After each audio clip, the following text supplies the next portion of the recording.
Hello friends, welcome to Athens kitchen. ഇന്ന് നമ്മൾക്ക് നമ്മുടെ എല്ലാ വീട്ടിലുള്ള 5 ചേരുവകൾ കൊണ്ട് ഒരു ഡെസേർട്ട് ഉണ്ടാക്കാം.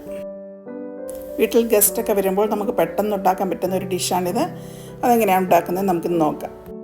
നമുക്ക് ആദ്യം ക്യാരമൽ ഉണ്ടാക്കിയെടുക്കാം. അതിനായിട്ട് ഒരു ചൂട് കട്ടിയുള്ള പാത്രത്തിലേക്ക് 3 ടേബിൾ സ്പൂൺ പഞ്ചസാര ഇട്ട് കൊടുക്കാം.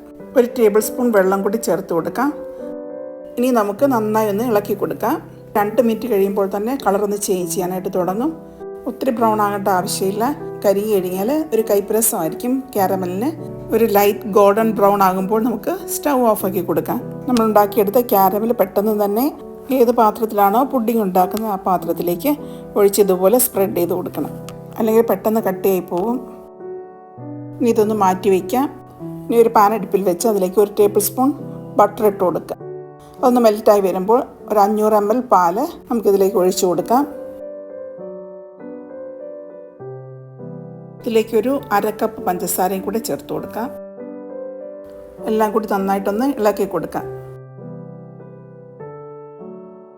പാല് ചൂടായി വരുമ്പോഴേക്കും അതിലൊരു 3 ടേബിൾ സ്പൂൺ റവയും കൂടെ ചേർത്ത് കൊടുക്കാം.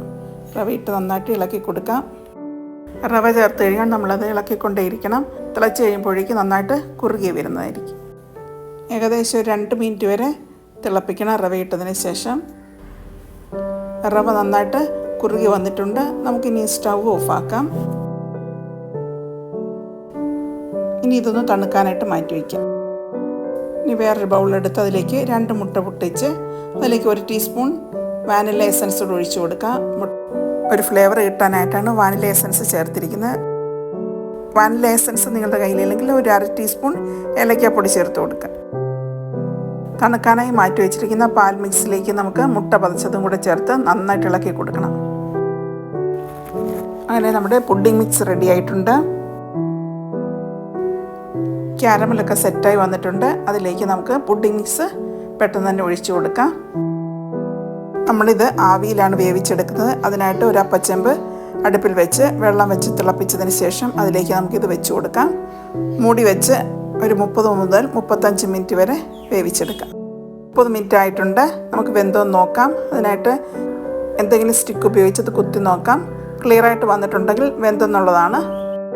നമ്മൾ ശ്രദ്ധിക്കേണ്ട ഒരു കാര്യം എന്ന് പറയുന്നത് ആവി വേവിക്കുമ്പോൾ ആ പാത്രം നന്നായിട്ട് മൂടി വെച്ച് വേണം, അതിന് ചേരുന്ന അടപ്പോ അല്ലെങ്കിൽ അലുമിനിയം ഫോയിൽ ഉപയോഗിച്ച് മൂടി വെച്ച് വേണം വേവിച്ചെടുക്കാനായിട്ട്.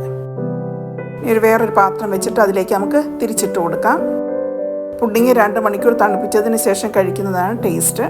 അങ്ങനെ നമ്മുടെ ടേസ്റ്റിയും സോഫ്റ്റുമായിട്ടുള്ള പുഡിങ് തയ്യാറായി. എല്ലാവരും ട്രൈ ചെയ്ത് നോക്കുക. എല്ലാവർക്കും ഇഷ്ടപ്പെടും. Thank you for watching.